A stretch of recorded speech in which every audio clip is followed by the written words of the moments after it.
আসসালামু আলাইকুম। আপনারা সকলে কেমন আছেন? আশা করি আপনারা সকলেই ভালো আছেন। তো চলে আসলাম নতুন আরও একটা রেসিপি নিয়ে। তো আজকে আপনাদের সাথে শেয়ার করব আমার আম্মু কীভাবে খুব সহজে বাসায় ফিশ কাটলেট তৈরি করে। আপনারা চাইলে এটিকে মাছের চপও বলতে পারেন। তো চলুন বেশি কথা না বাড়িয়ে ভিডিওটা শুরু করি। আর ভিডিওটা শুরু করার আগে যারা এখনও আমাদের চ্যানেলটি সাবস্ক্রাইব করেননি তাড়াতাড়ি আমাদের চ্যানেলটি সাবস্ক্রাইব করে পাশে থাকা বেল আইকনটি অলে দিয়ে দিবেন, যাতে আমরা ভিডিও ছাড়ার সাথে সাথে আপনার কাছে নোটিফিকেশন চলে যায়। তো চলুন বেশি কথা না বাড়িয়ে ভিডিওটা শুরু করি। So let's start this video.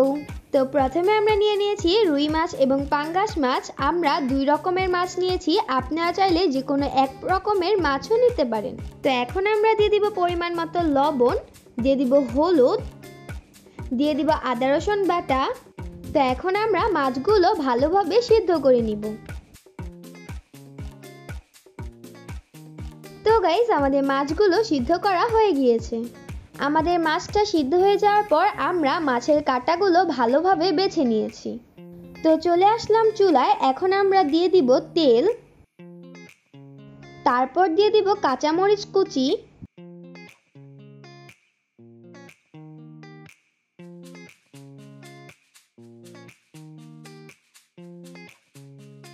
তো এখন আমরা দিয়ে দিব পেঁয়াজ কুচি। তো এখন আমরা এগুলোকে ভালোভাবে ভেজে নিব। এখন দিয়ে দিব আদা রসুন বাটা,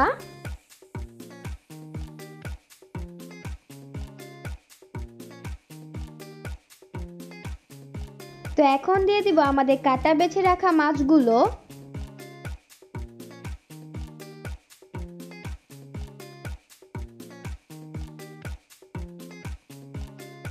তো গাইস, আমাদের ভাজা হয়ে গিয়েছে। এখন আমরা দিয়ে দিব গরম মশলা গুঁড়ো, সামান্য একটু লবণ, দিয়ে দিব লেবুর রস,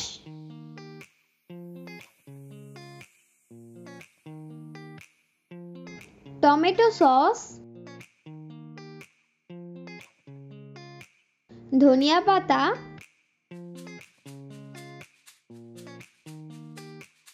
এখন আমরা দিয়ে দিব আমাদের আগে থেকে সিদ্ধ করে রাখা আলু, দিয়ে দিব মরিচের গুঁড়ো। এখন আমরা এগুলোকে ভালোভাবে মেখে নিব।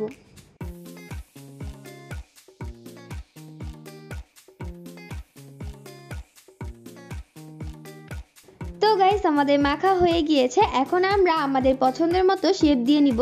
আপনারা চাইলে আপনাদের পছন্দের মতো শেপ দিয়ে নিতে পারেন।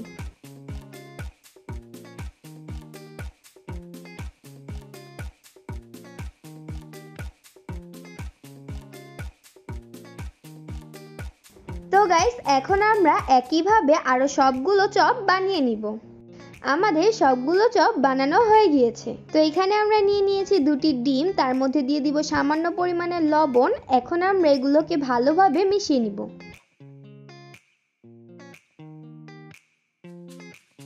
তো এখন আমরা আমাদের একটি চপ ভালোভাবে ডিমের মধ্যে চুবিয়ে নিব।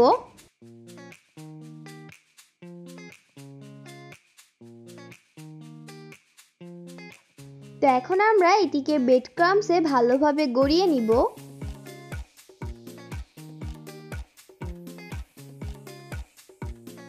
তো এভাবে আমরা আমাদের সবগুলো চপ বানিয়ে নিব।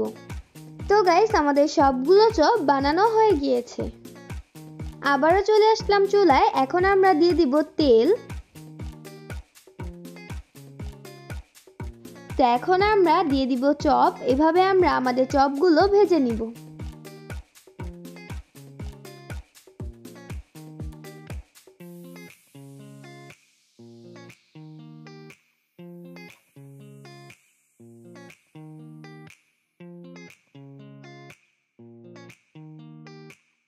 তো গাইস, আপনারা তো দেখে নিলেন আমার আম্মু কিভাবে খুব সহজে বাসায় ফিশ কাটলেট বা মাছের চপ তৈরি করে।